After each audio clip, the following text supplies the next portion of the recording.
The Talksport Fan Network. The ultimate on-demand destination for the UK's best fan-led football podcasts. Want authentic supporter insight on all things Bournemouth? Follow Up the Cherries in all departments on the Talksport Fan Network. Club-dedicated content created by the fans, for the fans. Search Talksport Fan Network.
Welcome back to Cherry Picking, everybody, and great to have you with us. We're at a slightly different time this week, but it's going to be a Friday evening show for you. So I have got, of course, the main man next to me, Matthew Harrison. How you doing, Matthew? Yeah, all good, Craig. It's been a good week so far for, after our Southampton result. So, going to be an interesting show, I think, this one. Definitely. And you can't see him, but you can hear him.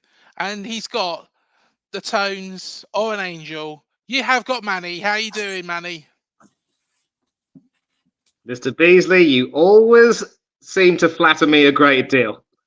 Oh, boy. I'm doing fine, thank you. And, anything to sort of, get this show back on the road. I do like This Is Football, but I always love cherry picking. That really is, where I feel at home.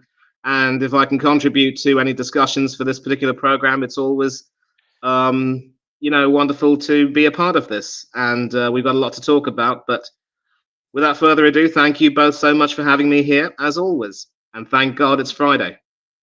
Definitely. And it's always good to have you, Manny. Always a pleasure. So, I'll tell you what, let's get stuck into what is coming up on Cherry Picking this week. Here we go. There we are. So, we've got our weekly game, Guess the Cherry. We're also covering off Dominic Solanke's call up for England. A former Cherry and -17 hero has hung up his boots. Of course, it would be rude not to. We take a look back at Monday's victory over the Saints.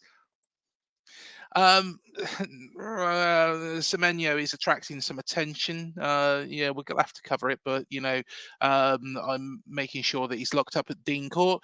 Arejo is the toast of the party, and we'll cover that. And also Matt's journey with an ex-Premier League star. So there we are. That is all what you've got coming up in this week's Cherry Picking. But I'll tell you what, Matt, why don't we get this party started by doing our weekly Guess the Cherry. Yeah, why not? And this week's clues are: he was born in Birmingham in 1992. He was signed by the Cherries from Leyton Orient in 2013. While at Dean Court, he played 5 clubs on loan, including Portsmouth and Coventry. He made 27 appearances for the Cherries. He left Bournemouth and moved to Wycombe. And he's come full circle as he's currently at Birmingham City. So who is he? That's the clues. I know, but I'm not going to say it until the very end. So there we are. That is Guest a Cherry. Manny, I think, has just lost connection for a moment, but he will be back. Have no doubts about that. But I tell you what, let's cover off Dom's call up for England. And does it confirm small club mentality? So, big questions there. Now, my honest opinion is that Dominic Solanke, it was a travesty that he did not, and I say it's a travesty he did not go with England to Euro 2024. Personally, I think he would have, contributed so much to the national team last summer. And I don't know why he didn't get that opportunity. And I do think that it's because he played for Bournemouth.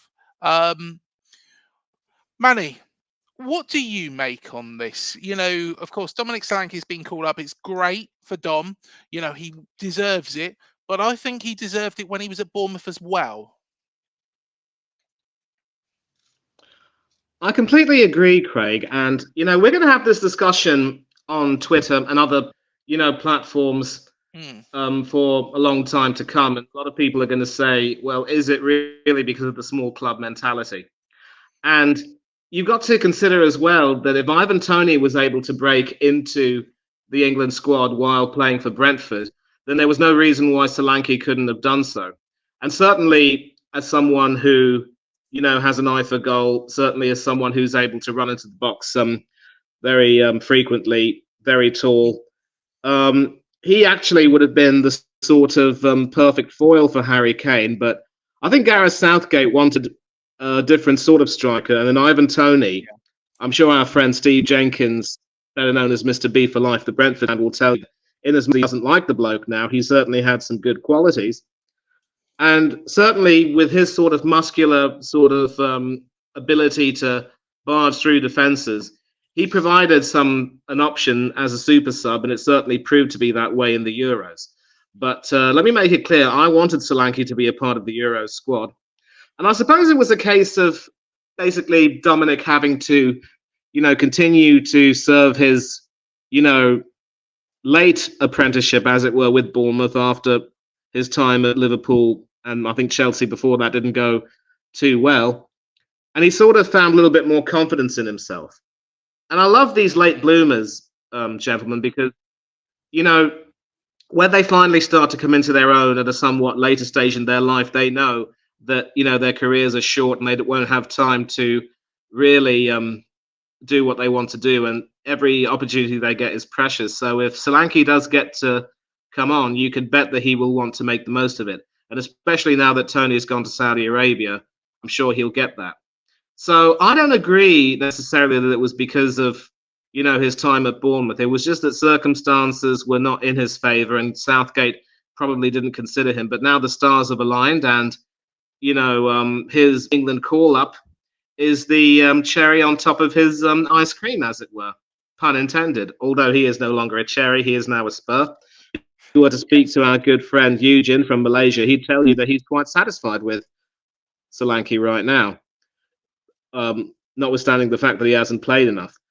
So I just think it's a case of, things happening for a reason, things having had to work out the way they did. And obviously now that he's playing in Europe as well, he's a lot more in the public eye. Of course, back then, Tony was very much, the flavour of the month. Everybody loved the way he played. They loved the story of Brentford.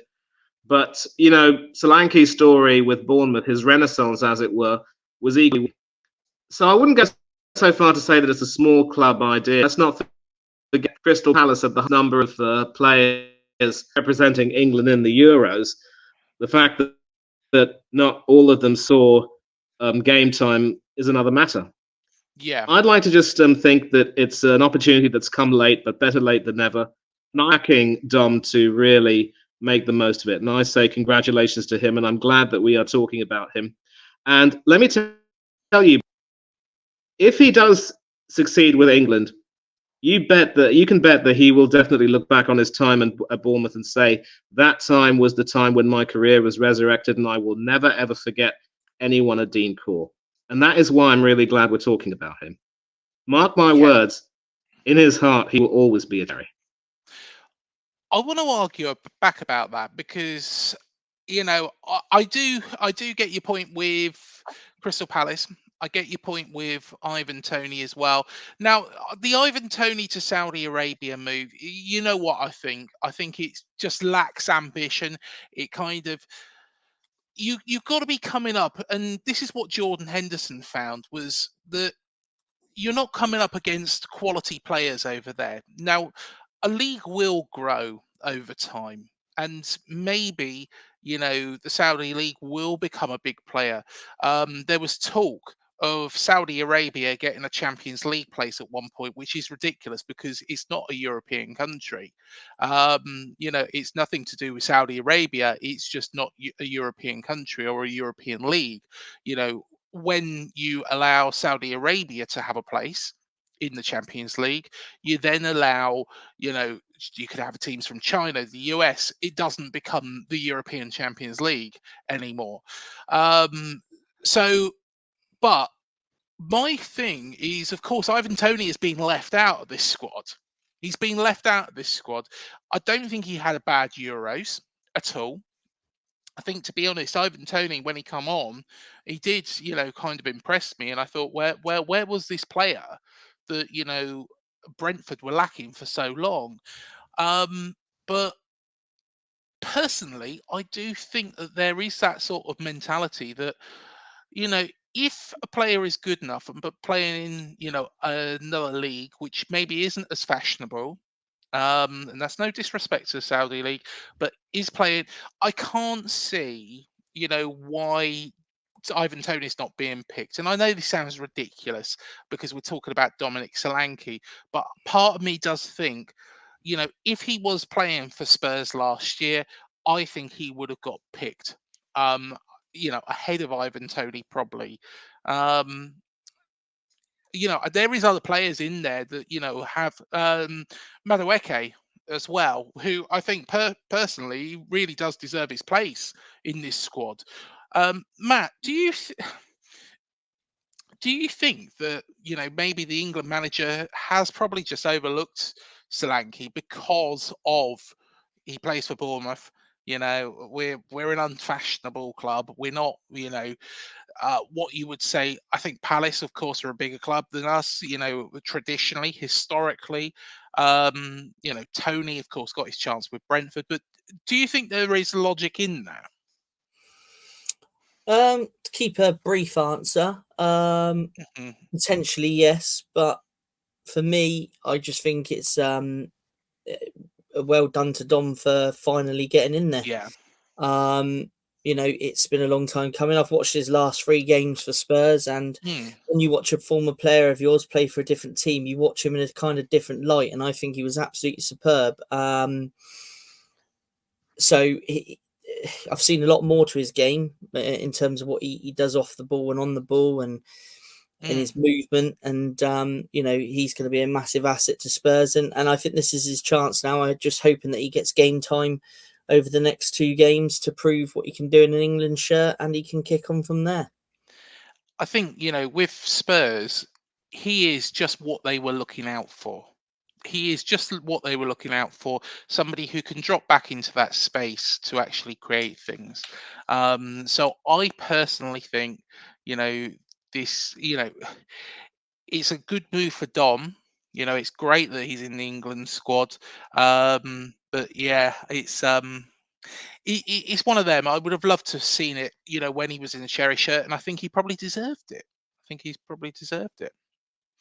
But I tell you what, let's move on from that because we do have a player in Liam Feeney who has retired and has taken up a new footballing role.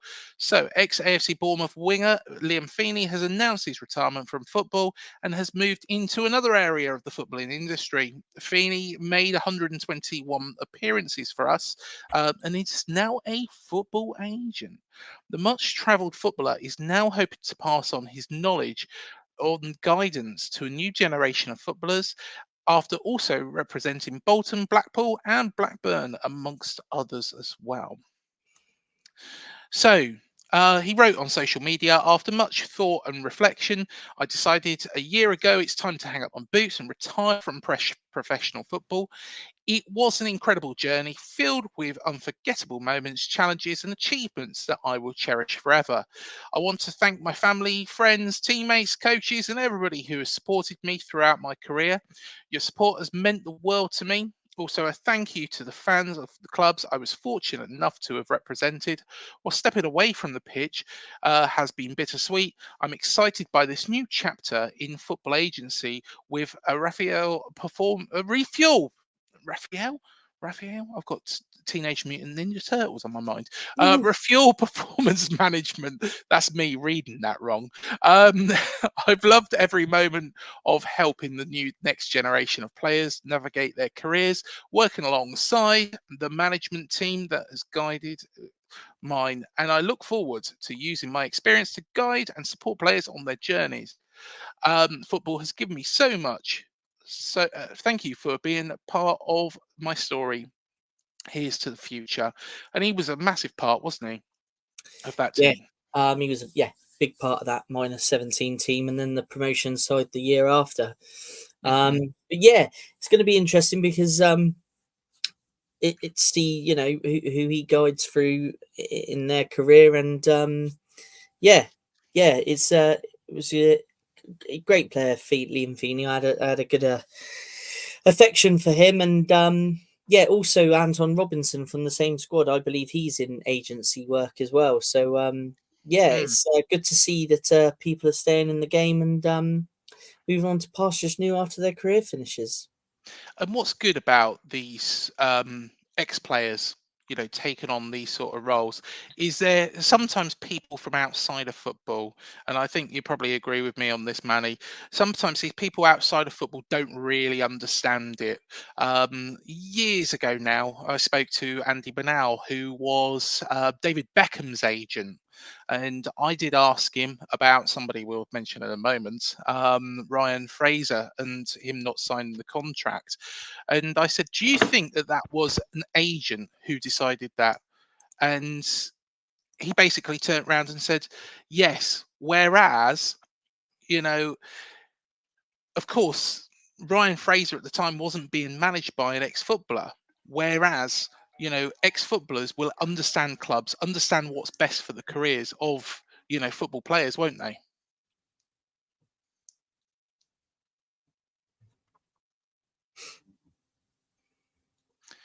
So I tell you what, let's move on to the next segment. So, of course, this was a very, very, very enjoyable game.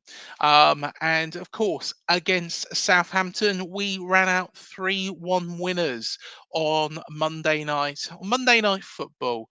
And yeah, it was a dominant display without ourselves really getting out of second gear, in my opinion. So Bournemouth claimed a comfortable Premier League victory over South Coast rival Southampton, whose dismal start to the campaign continued at the Vitality Stadium. The result lifts Bournemouth up to 11th in the table, and the outcome rarely looked in doubt after the club record signing Evan Nilsson set the Cherries on their way. The Brazil forward reacting sharply to Marcus Tavernier's quick taken free kick to prod the ball past Saints goalkeeper Aaron Ramsdale. From that point, Andoni Iraola's side took full control against the Southampton team, who are 19th, with just a solitary point to show from their first 6 games of the season. So Evan Nielsen has broken his duck, and much needed confidence for the £40 million man to kick on. And Matt, this was so important really for him, weren't it? Yeah, massively. I mean, obviously, in terms of strikers, we all know that goals breathe confidence, and Mm, in an ideal world, he would have scored on his debut and kicked on from there. But obviously, he it's taken a bit of time to settle in. Took his finish well. And now I got a funny feeling now. He is going to kick on. He is going to start hitting the net on a bit more of a regular basis, and I've got a good feeling that this coming weekend he's going to add to his goal mm. total.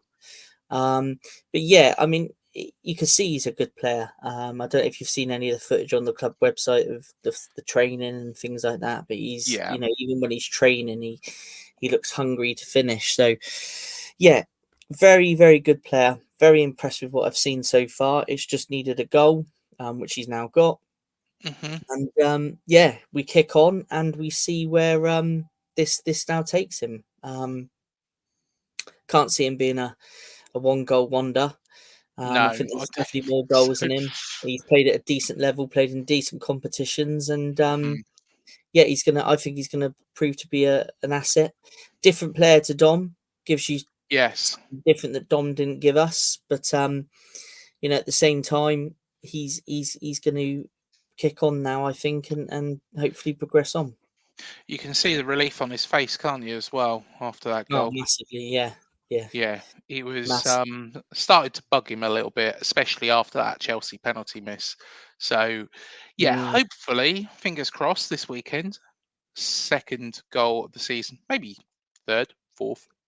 Let's not get ahead of ourselves. So, Yeah, but credit to the always Cherries to get too far midfield. ahead of yourself. Well, you know what I'm like, Manny. I'm always hopeful, and of course, the man we're going to talk about next, in a bit. Well, and who's been linked, is one man that I've got so much time for. So, yeah, hopefully he won't be going anywhere. But credit to the Cherries midfield engine, Cook and Christie. Lewis Cook and Ryan Christie dominated in midfield, with Cook adding 2 assists as well. And to be honest, Lewis Cook was excellent, excellent. But as was that man Ryan Christie. I think you know what you're going to get from Ryan Christie. 110% man. I don't think you know, and I think it's not unfair to say he's not the most technically gifted player, but you need those players in there that will work their backsides off, don't you?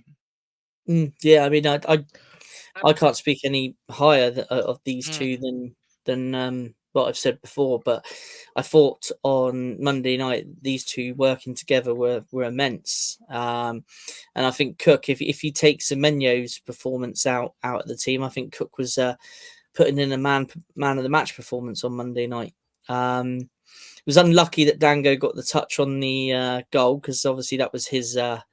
It was his strike, really, wasn't it? But yeah. all in all, a great midfield engine. These two, I was really, really impressed on Monday night. I just like the way Cookie gets stuck in, and he looks straight up and can pick out a pass. And Ryan himself, obviously being more of a attacking minded player, he in all this time he's been playing in that sort of defensive holding midfield role, he's developed massively there. And it does make you wonder, doesn't it, when Tyler Adams is eventually fit, Mm. there's real competition in that position. So yeah, like I say, man of the match performance from Cookie for me on Monday night. Yeah, definitely. Definitely. Well, let's have a look at the next part of this. So Anton Semenyo, to be honest, I don't want to praise him too much, just in case we do have anybody who is from Liverpool or Spurs that are watching this. But I absolutely love this man. He charged down the right and cut the ball back to Cook, whose effort was deflected off his own teammate Dango Tara to complete the deceive Ramsdale as it diverted into the bottom right corner. Semenyo's cross was outstanding again, outstanding. And the man is the man's just brilliant. The man's just brilliant. I don't think I can't think of a bad game he's had in the Bournemouth shirt. Um, and Matt, am I right? You might. echo this. You know, at that first game of the season against Forest, if we go back to that, just thinking, you know, of course, Semenyo played up front on his own. When he was in that position, it just took him out of what he does so well, doesn't it? And you know, on that right hand side, he's just he's just so he's a different class, absolutely different class. Yeah, I mean, he's an absolute powerhouse, isn't he? Yeah, You know, he's a fantastic player, really exciting. You know, when he's got the ball, you know exactly what he's going to do. He's going to try and mm, run at them and get as close to that box as possible to create something for the team. You know, if you were a striker or, you know, even say from a manager's perspective, he's an ideal candidate to have in your team, isn't he? Because he brings you yeah, so much. He can finish, like you say, the role he played at Forest, yeah, probably did take away a bit of his creativity to a yeah, certain degree because obviously he was leading the line. But, you know, behind the front man to the right of the front man, you know, he does bring so much to this side. mm, And, you know, in his last 20 appearances, I think he's been involved in 10 goals. I think 8 he's scored and yeah, two he's assisted. So, you know, he is a massive part of this side. And you could see on Monday night, you know, the reason why he got the man of the match was because of he's that performance, which was brilliant. fantastic. You know, he was beating his man, Mm, taking on every ball. You know, his finish was brilliant. Um, Obviously from the edge of the box there, low left hand corner, great yeah, finish. Ramsdale, I don't think had any idea no. really, saw it late. So I mean, you know, he is quite vital at the moment for us, Mm. definitely. Yeah, completely agree with you. Completely agree with you. You know how much I love this man, and what he does, and I think he has got a great future. Got a great future. I just want us to keep hold of him for a lot longer. We'll cover that in a moment. But yeah, let's go on to the next bit. Whilst the game was effectively over as a contest, at the break, Southampton did improve in the second period after half time, after the introduction of Ross Stewart, Ben Brereton Diaz, and Joe Aribo. But while Taylor, Harwood Bellis nodded home Matthias Fernandez's delivery from the left, it proved to be little more than a consolation for the visitors. To be honest, Southampton were poor. Like I say, I don't think that we really, you know, hand on heart, got out of second gear. I don't. I honestly don't. I know that might sound harsh to Southampton fans, but I really don't. I really don't. I think in the second half we didn't, definitely. Mm, I mean the first half, I mean for that sort of 20-minute, 25-minute spell where we completely controlled the game, yeah, you know, we were definitely in a higher gear.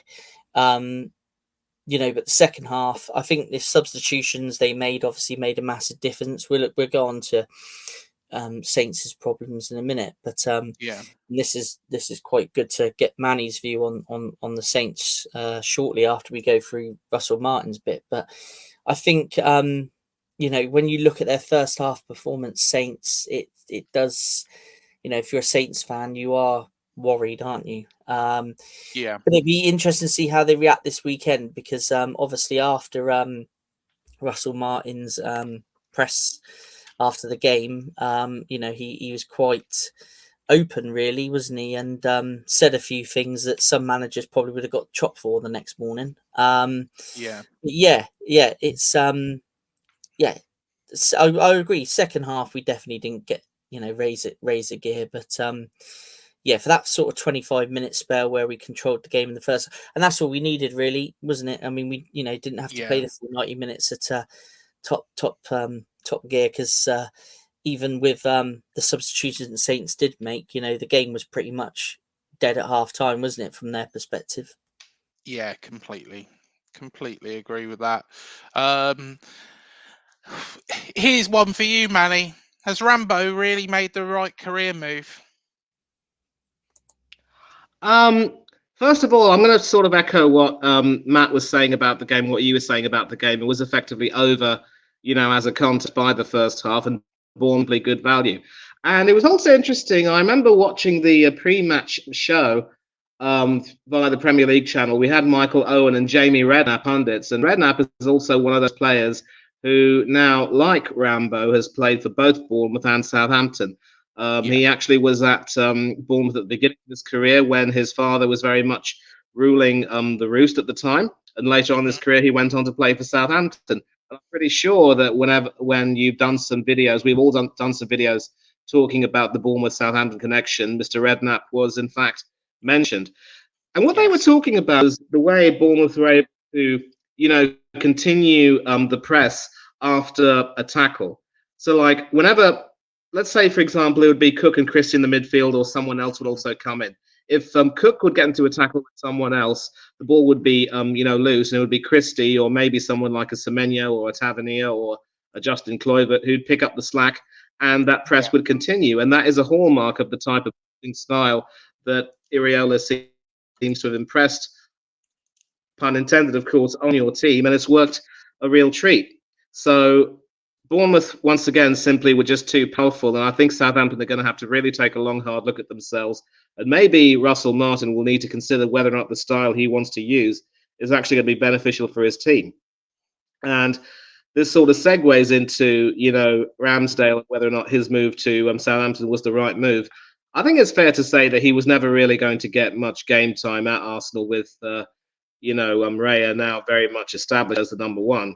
He would have played in a few cup competitions, but obviously he wanted to do what he felt he had to do to try to preserve his England place. And there were many people who made it crystal clear that Ramsdale didn't deserve to be in the England squad for the Euros. Ironically, now, of course, Lee Carsley has sort of omitted him in favour of Dean Henderson and Nick Pope. And it just goes to show that everything is a little bit like a circle in a way. All he can do now is just do as well as he can for Southampton and wait for Jordan Pickford to retire. But Nick Pope has also been quite shaky. So he had to do what he had to do to get some first-team football. I would have thought that moving to Wolverhampton would have been better for him. Maybe he just missed the South Coast a bit too much, but he picked the wrong club, let me tell you that. Especially when you consider how we've got your captain now on loan, and he couldn't play in the Carling Cup for us. Maybe, we could have kept Ramsdale to satisfy the English quota.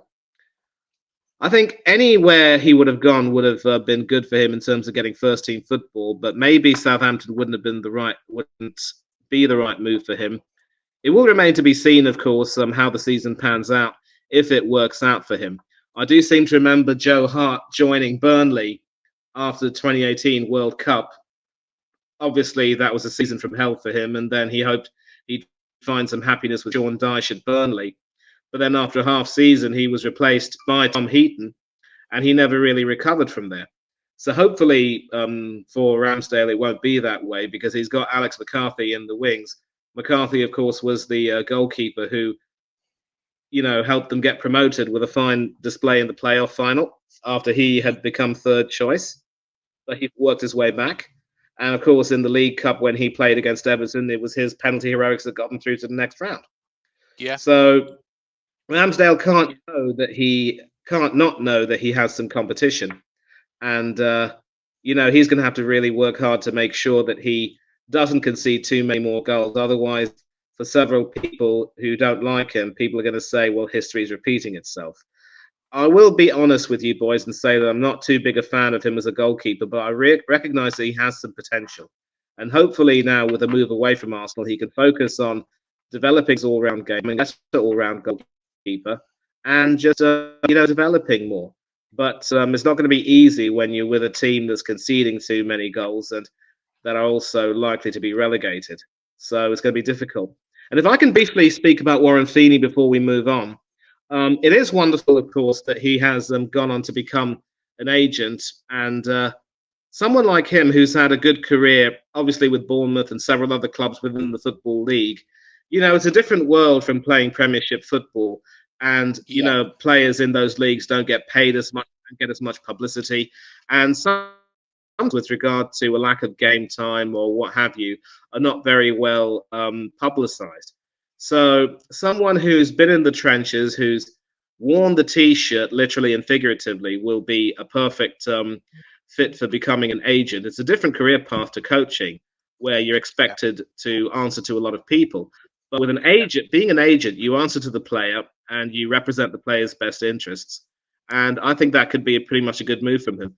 And what was the question you were asking me about David Beckham and Ryan Fraser? I couldn't hear you, mate. I'm sorry about Oh, that. yeah, I think your internet went. It was with regards to a previous show that we did with Andy Banal, and I was saying about, of course, it's quite good that, a former player will understand it more rather than somebody who's never played the game.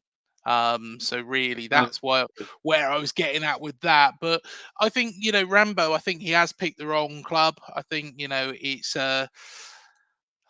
to be honest, I would have rather we'd gone in for Ramsdale and used Neto as leverage to, get Rambo on, a deal from Arsenal. But I think personally, because I can't see Saints staying up, it might be a case that he might be back here anyway. So, yeah, I think that's personally where I sit with that. Yeah, yeah. It's I just think the most important thing that, from his career perspective, is that he's playing football, and I'd Yeah, imagine in his deal there's going to be some kind of clause where if Saints are relegated, then he goes on the transfer market.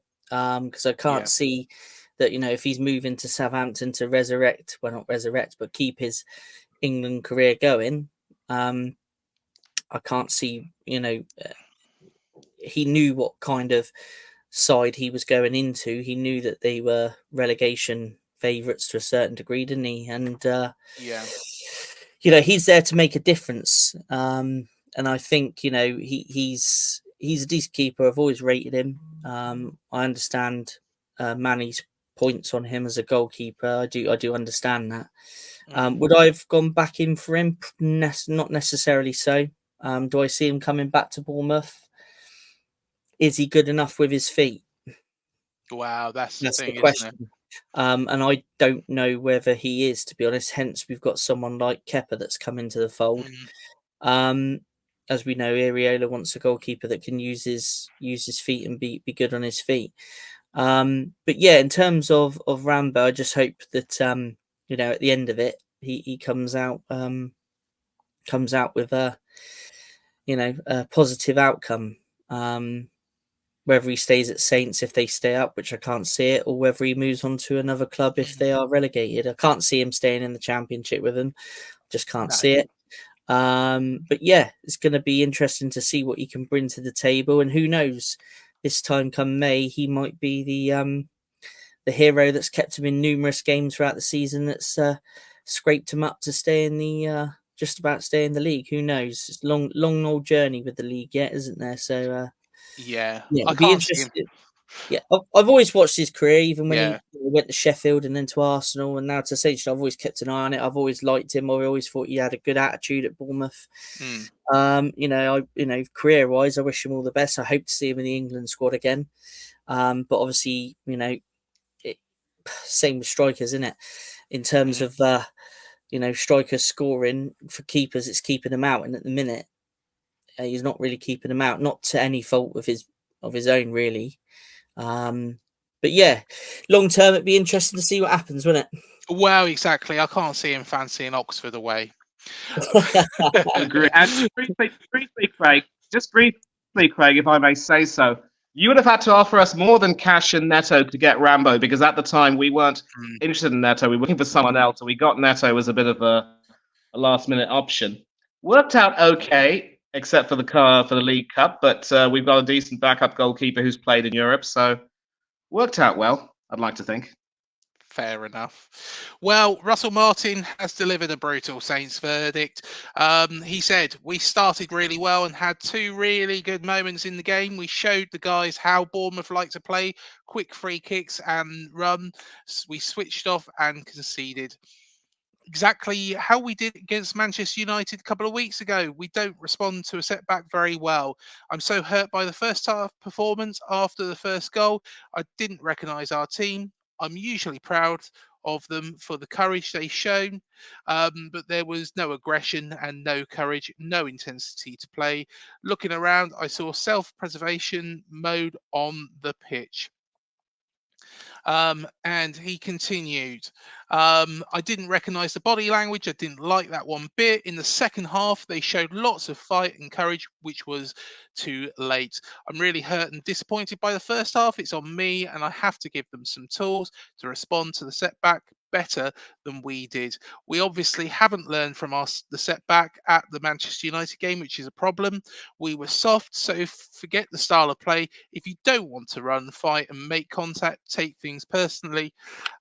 We didn't come out with the ball at all in the first half, then it's going to be a problem. I have to question myself. I thought I had made enough of a deal about the way they approach the game and how good they are at certain things, but obviously it wasn't enough, as we looked underprepared for which, considering the work we did, is crazy. But I am the leader, so it's my problem to sort out. I couldn't identify my team in the first half in terms of attitude and spirit and fight. That I got this far in my career not based on talent but on mentality. I obviously haven't passed that enough on to the players tonight. I thought we would be fine after the first setback, and we weren't. So that is my problem to sort out. I told them at half time to show that they could actually run and fight for us, for the staff, and for the supporters, who I thought were great. It's really clear for me that the people who have to play, Joe Aribo, when he came on, was outstanding. Ross Stewart wanted the ball, was brave and wanted to fight. We need a team on the pitch that we know is going to fight for everything, regardless of talent and style. We had a tough time last season, and a lot of those characters are in the dressing room. Maybe they need to be back on the pitch. Do you know what? Russell Martin, of course, this is the stats. Saints up to probability for relegation, very possible. 85.92. Saints odd for relegation as of the 1st of October is 2-1. This is Saints' joint worst start to a Premier League season. The last was 1998-99, where Southampton stayed in the Premier League, with Dave Jones keeping his job despite the terrible start. Now, personally, I know this is going to sound really weird. I can't see, based on what I saw from Southampton, and hey, at the end of the day, I'm delighted with our win, but I cannot see anything wrong with what he said there. I think everything he said right. He's picked out the players: Joe Aribo, Ross Stewart. I think Tyler Diblin deserved a mention because I thought he was very good. But the thing is I cannot see anything wrong with what he said there. He's completely open and honest, and sometimes managers need to do that. I think he's got a tough job. I think it's not a tough job. It's a nigh on impossible job with the squad he's got. I know that, and I'm going to say it. I'm going to say it. Big statement. That I am going to say this, right? I'm going to say this. Ryan Fraser. Let's take Ryan Fraser. Now, I know that he was getting lots of grief, but players, when they get that grief, you either do one or two things. You either put your absolute arse into it to prove the opposition fans wrong, or you absolutely throw it. Fraser was, to be honest, Fraser wouldn't have looked out of place in a League Two side. You could put him in the Morecambe side playing like that, and to be honest, he'd probably be hooked off after 60 minutes there.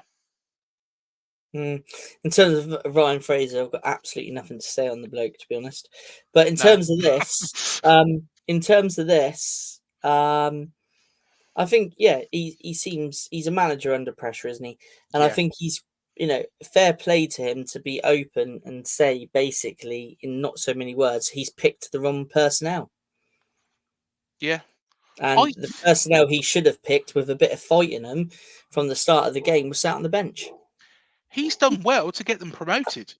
I've got to be honest, based on what I saw on Monday night, and Southampton fans might be thinking, oh, no. But I tell you what, I think he's done, based on what I saw on Monday night, he's done a very, very good job to get that club promoted, because I think it was just so devoid of quality. And I think what they've hit now is they've hit a point where, you know, do I think they were the third best team in the Championship last season? No, I think Leeds were probably better than them. But, you know, I Yeah. personally, I wouldn't. I don't want to see Southampton go down because I do like the local games. I do like the local rivalry. It's not really that much of a local rivalry, but it's still, you know, a local game for us to go to. So I'd like them to stay up, but I don't think he's got a hope in hell. And I tell you what, you could put in there Jose Mourinho, Pep Guardiola, whoever you name, and based on that squad as it is, you've got Tyler Diblin, Ross Stewart looked decent enough, Joe Aribo, and Rambo, and four players aren't going to make a squad. And I don't think Pep Guardiola, Mikel Arteta, Jose Mourinho, Alex Ferguson, none of them would keep Southampton up because they're just not good enough. I mean, the question is, how long will he be in the hot seat? That's the question. How long I will think he be in the Saints job? I mean, I've read some reports since the Bournemouth game saying that he looks set to be in the job for the season and to go down and rebuild. And then when you look at some comments by Saints fans, you know, they say he's too stubborn to change the way he plays, you know, playing from the back and all that. And, you know, he won't change his ways and that they're destined to go down. I don't think he's really got the fans backing. But so. Who? how? I mean, it's big money, isn't it? Staying in the Premier League, we know obviously from when we were relegated, it's big money Yeah. to stay in the league. Is it a risk that Southampton can afford to take? And then the other question is who's out there to replace him to regenerate the side? Well, exactly, Matt. Exactly. You know, you look, who are they? If they sack him, who's realistically is wanting to go there? Alan Pardew's available. He could go there.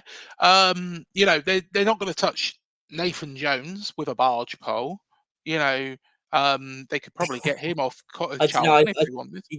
That was dire, wasn't it? Oh, From it what was. It was terrible. um, You know, maybe they could give Ruben Sellers a call and he'd probably, you know, turn up. But then again, you know, does he really want two relegations on his CV? I'm trying to think. I cannot think of any managers, unless they're at crisis clubs, wanting to go there because there is going to be a relegation awaiting on that CV, unless unless they do an absolute miracle job. I know it sounds like I'm really, really, really pasting Southampton here, and yes, I am. But it's based on what I saw. They are. It's just poor. It's just poor. You know, I would love to get Matt Letizier's opinion on that game because he was a man that used to fight for that many, shirt. many a year he battled, didn't he, to keep them in the league? Yeah, where was the fight? Where was the fight? Ryan Fraser walked around like all he was bothered about was, you know, people singing songs about him. You know, if that was me, I would want to put those fans back in their place. And that's what professional players should do. You know, I think it was great because at the end of the day, you know, it completely threw him off his game. It was so funny from a Bournemouth perspective. But if I was a Southampton fan, I would be absolutely livid with him. I'd be Yeah, absolutely livid with him. And yeah. there was no link up play and there was nothing. There was nothing. And to be honest, we didn't really have to get out of that second gear to beat them. Um, I think it's an impossible job. I think they should give him the season. You know, Southampton fans turning round and say, I tell you what, Southampton fans, if you're watching this and you're saying they need to sack him now, who the hell would you bring in? And, you know, would would you be happy? Say, for example, Saints go, "Oh, who's available? We've sacked Russell Martin now. Oh, shall we bring in Nathan Jones or Ruben Sellers, who've been spending time in League One?" You know, I think it, let's I think it's a job for Tony Pulis or Sam Allardyce, who are obviously now retired. But yeah, I want to hear Manny's thoughts on Russell Martin. go on, Manny. Well, first of all, if you want an option as to who could possibly come in and perform a rescue job there, can you boys hear me? Yeah, Yep. yeah, yeah, Hear you yeah. loud and clear. Brilliant, brilliant, brilliant. Dean Smith. I know that Leicesterton didn't go very well, but he deserves a great deal of credit for keeping Aston Villa in the Premiership around about that COVID time, 20. And then, of course, after that, he purchased Emi Martinez and saw them rise a bit up the table. Then, of course, Steven Gerrard came in and took them all the way down to near relegation. And then we all saw what Unai Emery has done since that brilliant game on Wednesday night. It's just the icing on the cake for him, really. So there are options. Dean Smith, Graham Potter, he might thrive doing this sort of job. It was, of course, the Brighton job that got him the recognition that he deserved at the time. Maybe another move to a club like this would give him the challenge that he wants. His But name has been let's mentioned. also not forget, boys, that Scott Parker was also credited for getting Bournemouth back to the Premiership, but then that 9-0 debacle at Anfield was pretty much the straw that broke the camel's back. And what he said afterwards didn't really help, although I think he was criticising the hierarchy more than the players. It's good that Martin is giving the players a kick up the backside, but, the most important thing is that he has to now start to take a look at his squad and start making the changes, and the squad also has to start responding. If he does decide to make changes for the Saints next game and see if they can do a better job and reward some of those players like Aribo and Stewart, whoever for doing better in the second half, then it's all well and good, and maybe we'll see an improvement. And I think Kieran McKenna is proving at Ipswich that he is able to get the team. But well, they haven't won yet. They're certainly showing some fight. I think Southampton maybe should be do enough to show some fight. Maybe they should have convinced Theo Walcott to stay another season or two. I don't know. Hindsight's always going to be 2020, but things can only look up from here. There are options to replace Russell Martin, but I think he is for now the man for the job. Yeah, no, completely agree with that. Completely agree with that. I don't think Potter would touch it with a barge pole, but we have seen other things. But Tommy has praised Evan Nilsson and Semenyo.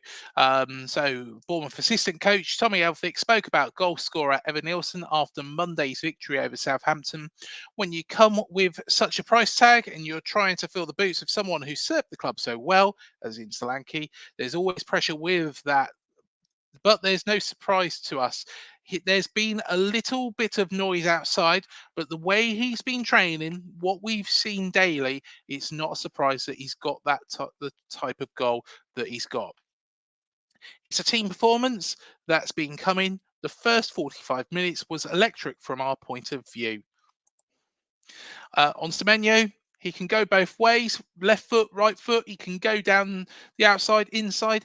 He's made such a great start to the season. We sat down with Ant at the start of the season when we were away in pre-season and just spoke about how we can get some more goals for him and assists. It's been good to see the work come to the fore, really, and it doesn't take us by surprise. So, yeah. That is what Tommy Elphick has said. To be honest, I can't really say anything more on Anton Semenyo because, of course, we're going to be covering him in just a moment as well. I tell you what, let's go on to that. Let's cover this off. So, yeah, the Premier League's hottest prospect has attracted Spurs and Liverpool's unwanted attention. They can both F off. Semenyo's career to date was rejected by Crystal Palace's academy. Semenyo signed for Bristol City after impressing for South Gloucestershire and Stroud College's football academy.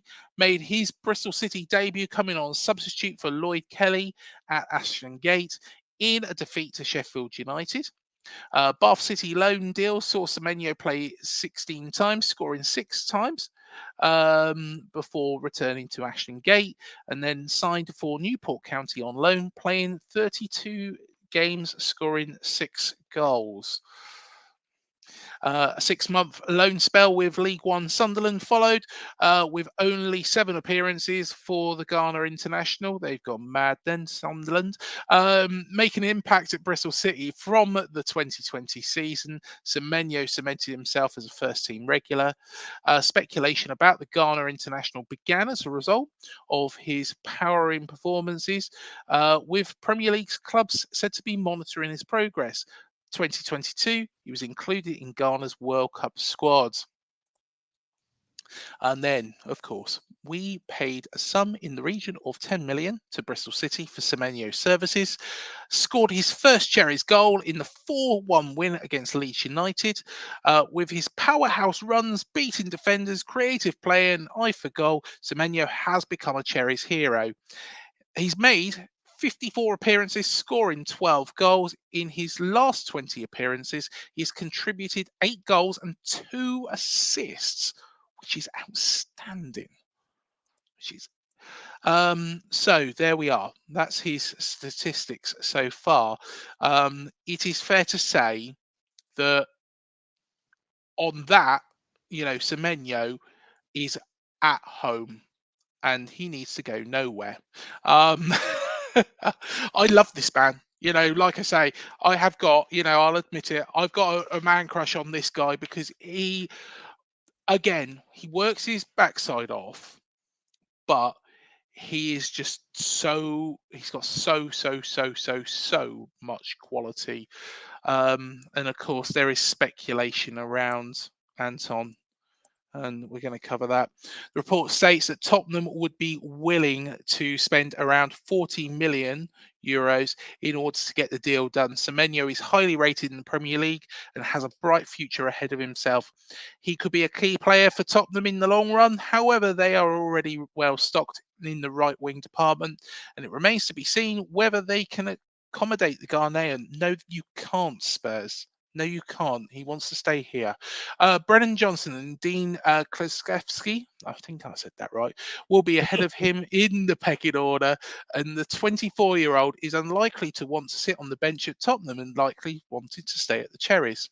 I've added that bit in. He is a key player for Bournemouth and he has scored 3 goals in 6 games for them this season. He will look to continue his development with regular football with the Cherries. Yes, I agree with that. Yeah, I don't want him to go anywhere. And here we are. This is what Football 365 has said. A replacement for Mohamed Salah, perhaps. Bukayo Saka's second fiddle. Newcastle could really do with a right winger. Aston Villa feels like a good fit. What's clear on the basis of this performance and more from Semenyo is that, unfortunately for Areola and everyone involved with the club, Bournemouth is not his ceiling.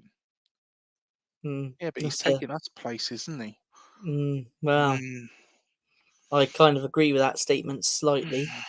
I think he's destined. He is destined. Oh, crikey, yeah, most definitely.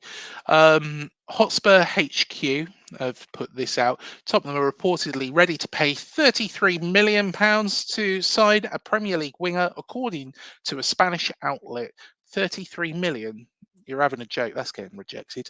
Tottenham Hotspur are reportedly preparing a bid of around 33 million to sign Bournemouth winger Anton Semenyo as the North London club look to strengthen their attacking options. One of the key factors in Semenyo's potential move could be his desire to play for a bigger club with European ambitions. A move to Tottenham would represent a significant step up in his career. No, it won't.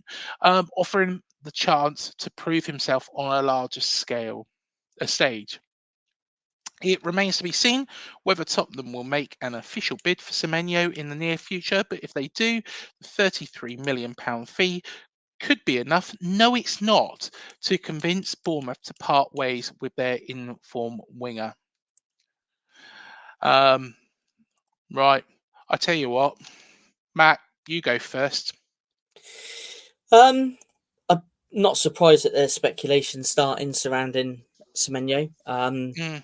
He is a class act at the end of the day, isn't he? Yeah. He's, for me, he's been obviously one of the players of the season, as he has, and he is for a lot of Bournemouth fans. But I think the comment where it says Bournemouth is not his ceiling, I think, yeah, that could be a fair quote. Yeah. Me, I could see him, fitting into a lot of top sides. Not necessarily Spurs, maybe, but I could see him fitting in the Liverpool front three. Yes. So from the player, to ignore the Bournemouth side of it, if you just look at the player and his capabilities, I don't think he is, obviously I want him to stay. I wanted Dom to stay. We all want our good players to stay, no matter when it is, throughout the years, even when we were a selling club to survive, you always wanted your good players to stay. Of course you do. Yeah. But sometimes, I mean, for me, you're saying 33 million isn't enough. But when you look on the profit side as the business side, the club's made money on it. Even though I don't agree with that fee, it's good. It's from the business perspective. I think personally he would go for a bit more than that. But I think ultimately it will lie with the player. We don't have to sell him. We know that. Yeah. But if the player desire is to play for a club that maybe eventually comes in for him, I think that would be, you can't really keep a player, against their wishes, can you really? No. When does his contract expire? Oh, he signed a new one. It's 2029, I think. Well, the thing is if there was a year left on it, or 18 months, I could understand and say, right, okay, if a bid comes in, fair enough, 33 million is enough. Nah, I can't. 33 I million can't, is nowhere near I enough. can't see a club coming in. They'd probably end up waiting for him and getting him on the free. I mean, you got to look at it realistically. 33 million isn't a bad price, even though I would Well, it say is. No, it is. I think personally, I totally think disagree. he is quality. Manny, you step in here. Is 33 million pounds, a decent price for Anton Semenyo? Nowhere near enough for him. Nowhere near enough for him. Can you boys hear me? Yeah, we can hear you loud and clear, Manny. Well, hopefully, this goes through. And it's one thing to part with, Solanke and get a cool £65 million in return.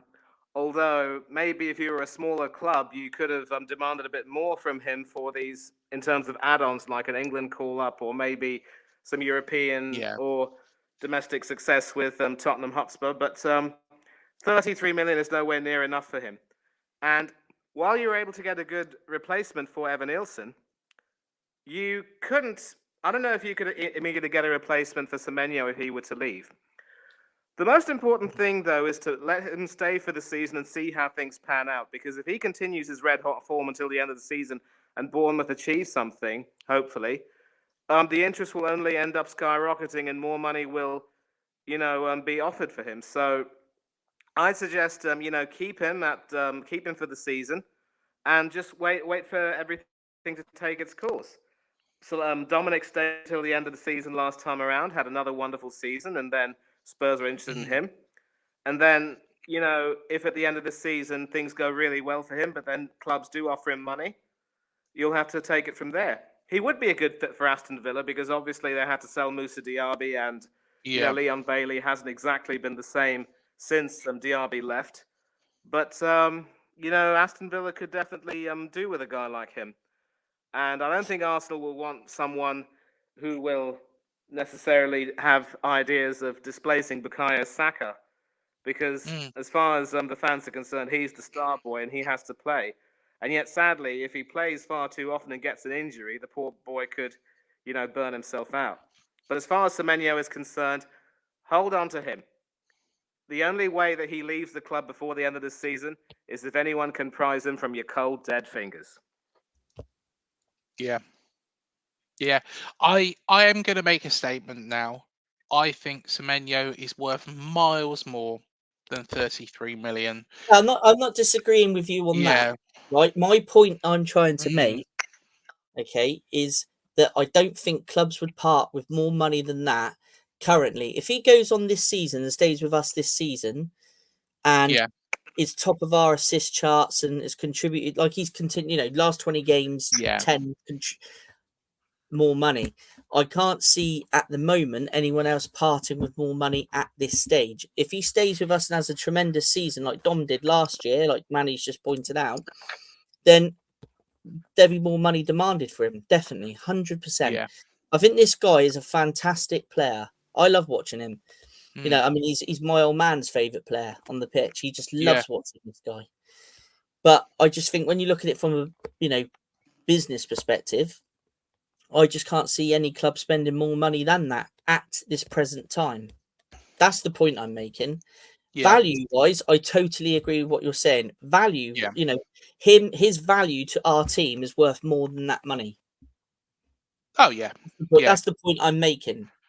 Yeah. No, it makes sense. But if I was Bill Foley and I was Simon Francis, I would turn around, and this might sound ridiculous, but I would say I would not even entertain anything based on what he has done at this club, anything less than 60.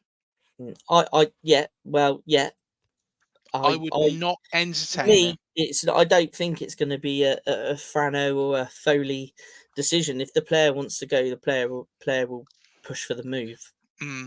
Well, yeah, We don't it's need a to sell him different scenario, isn't it? Then, and then you look at I mean, if we were to sell him for 33 million, that's a 23 odd million pound return on what we paid for him. Yeah, I mean, we sell him for like what we're saying, 60 million. That's great business from a football business inside, isn't it?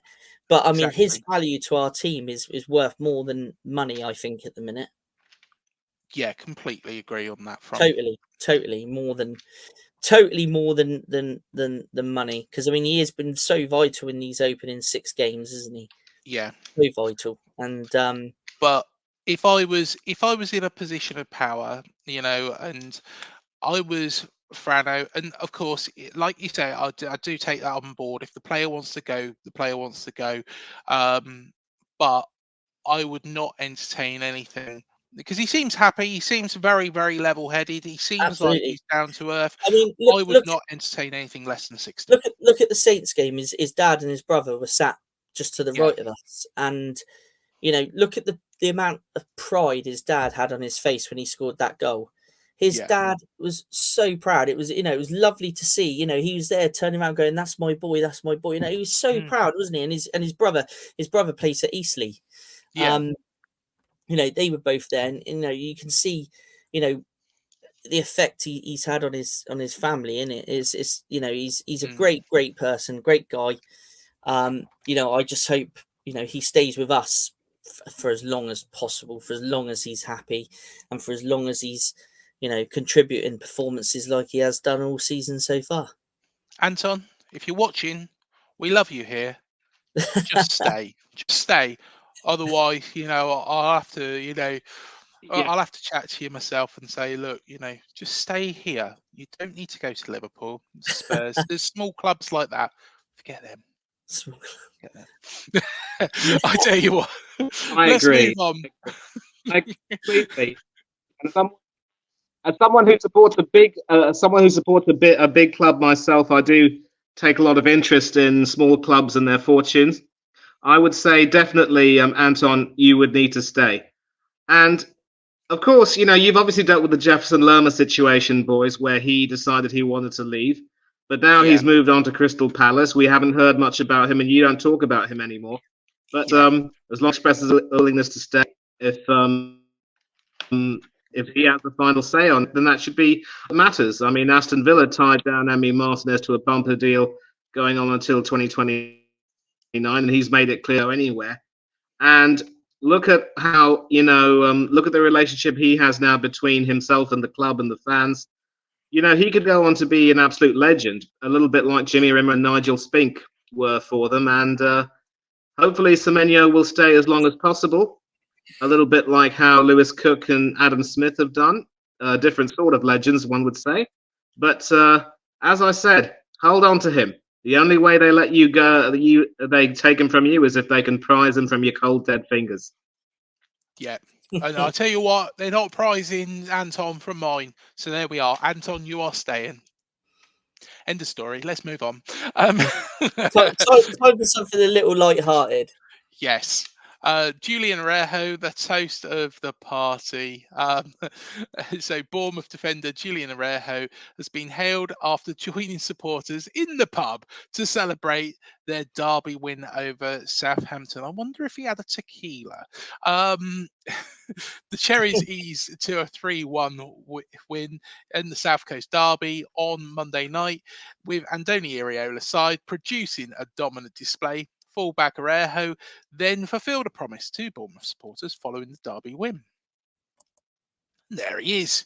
The Cherry social media account shared a clip of the Mexican international in the pub celebrating with fans. If we beat Southampton, I'll come back to the pub and celebrate, the post read. Julian Rejo, you are special. The clip saw Arejo surrounded by Bournemouth supporters, with the fans starting a chant as they toasted victory over their rivals. Arejo had not taken to the pitch during the match, with the fullback an unused substitute. Do you know what? This guy, this guy's brilliant. He's just a genuinely nice bloke, isn't he? You can tell that. Yeah, I mean, it sounds like most clubs need more players like him to do that. I mean, that must be a great experience for the fans in the Queen's Park, and what a great moment! What a great moment! Definitely. Well, I'll tell you what. Now's time for you to tell us a little bit about something you're doing.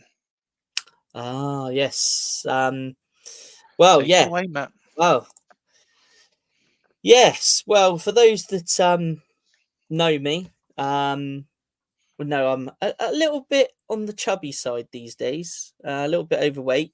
Stopped playing, the amount of football I used to play, and not so physical these days. So, yes, I am now working with Mark Pugh on my fitness. He's now my PT.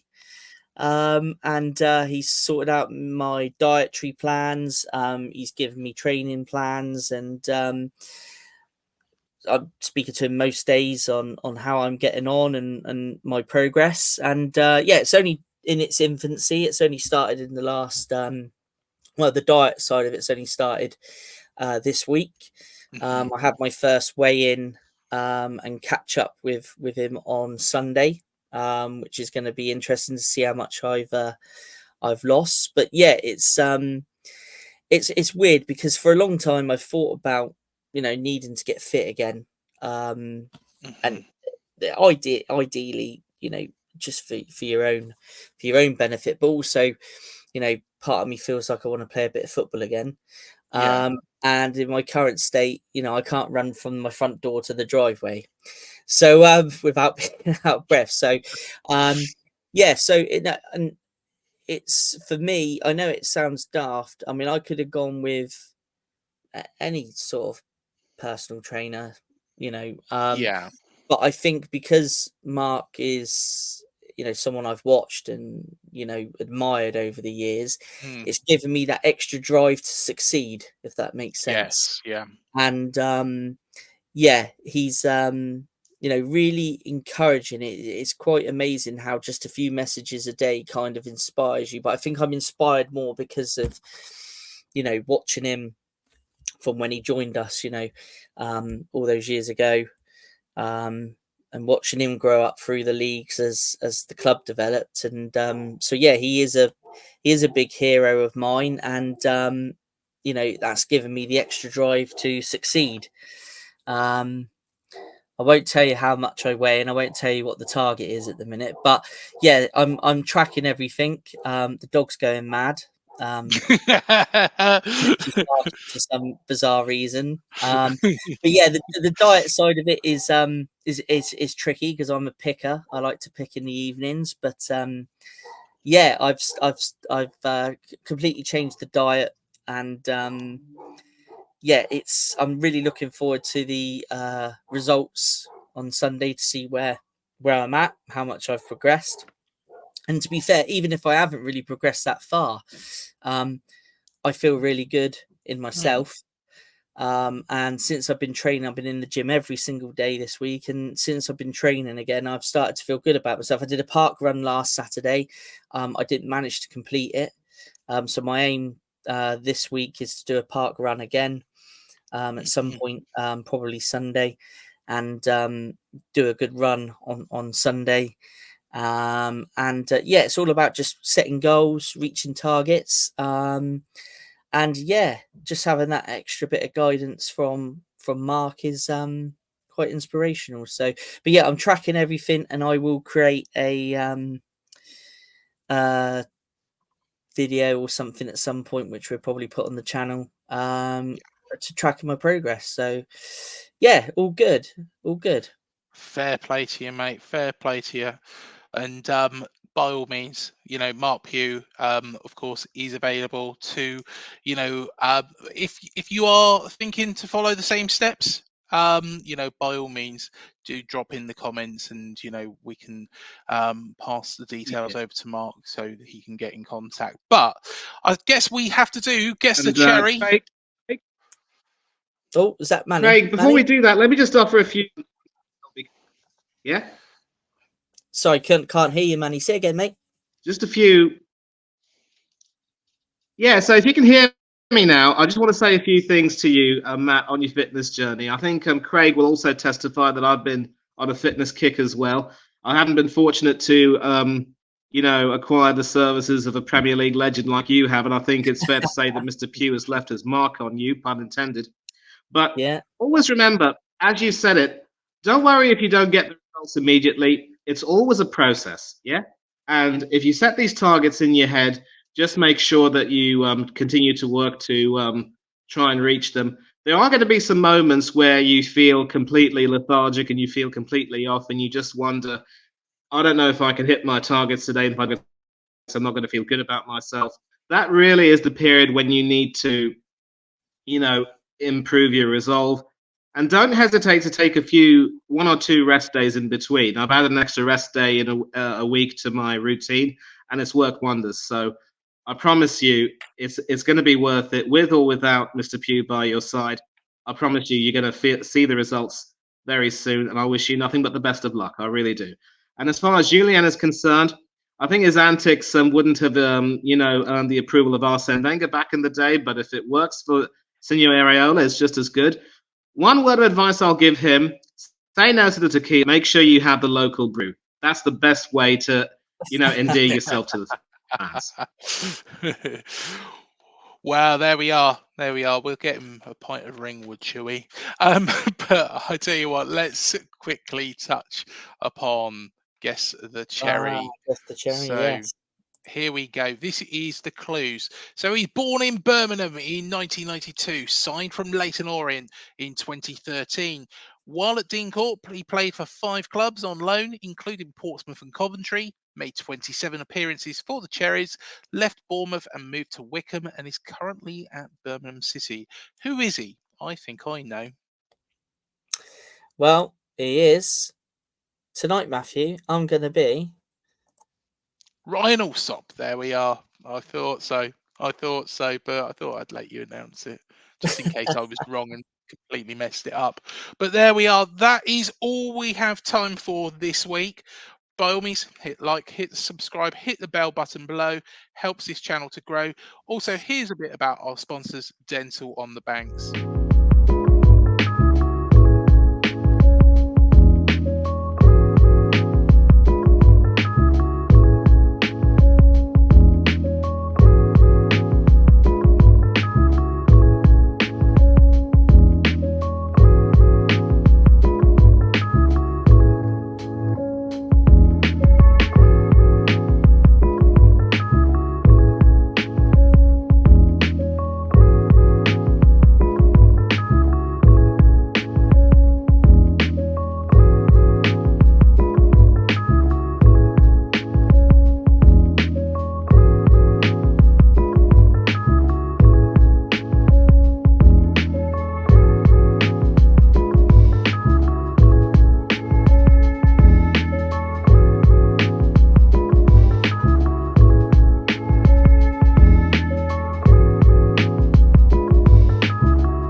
To find out more about them, visit dentalonthebanks.co.uk.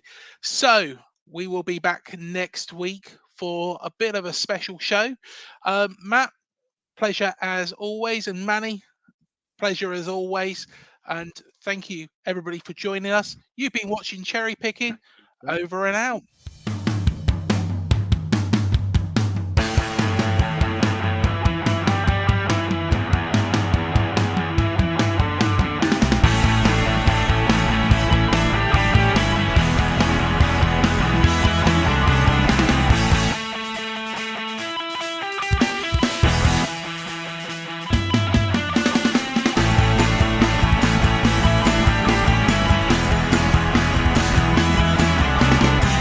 Talksport Fan Network. The ultimate on-demand destination for the UK's best fan-led football podcasts. Want authentic supporter insight on all things Bournemouth? Follow Up the Cherries in all departments on the Talksport Fan Network. Club-dedicated content created by the fans, for the fans. Search Talksport Fan Network.